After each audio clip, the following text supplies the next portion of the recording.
Émilie Fiorelli, son fils en urgence à l'hôpital.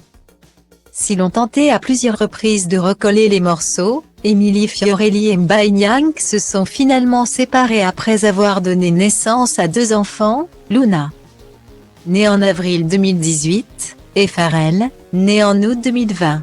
J'ai été trompée et pas qu'une fois.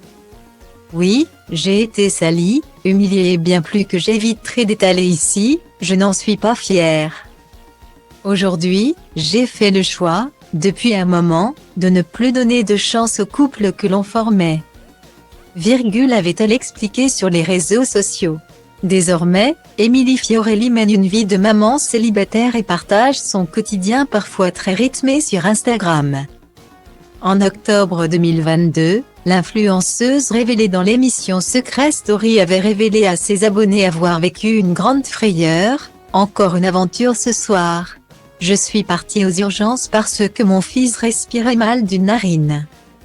En voulant le moucher, je m'aperçois qu'il a quelque chose dans le nez. Je lui parle dans la voiture en lui demandant s'il s'est mis quelque chose dans le nez. Et il me répondait tétine. Je pensais qu'il ne comprenait pas.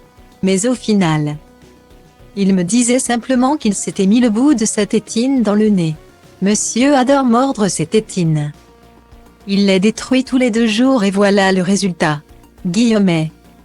Samedi 31 décembre 2022 en est un bon exemple.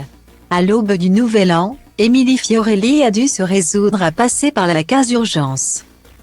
Son petit Pharrell a joué à un jeu dangereux et a beaucoup inquiété sa maman. Il a décidé de s'enfoncer un caillou dans le nez. A-t-elle relaté sur Instagram. Rapidement emmené à l'hôpital, le petit garçon a été pris en charge, on attend toujours pour faire enlever le caillou du nez de Pharrell. Ce qui est bien, c'est qu'il est venu directement me le dire. Je ne sais pas si vous vous souvenez. Mais je suis déjà venue pour lui faire enlever son bout de tétine. Il avait mangé tout son bout de tétine.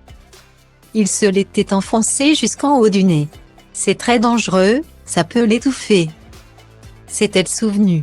Finalement, plus de peur que de mal pour Émilie Fiorelli qui est rentrée chez elle pas très en forme pour fêter le nouvel an, je suis épuisée de ces bêtises.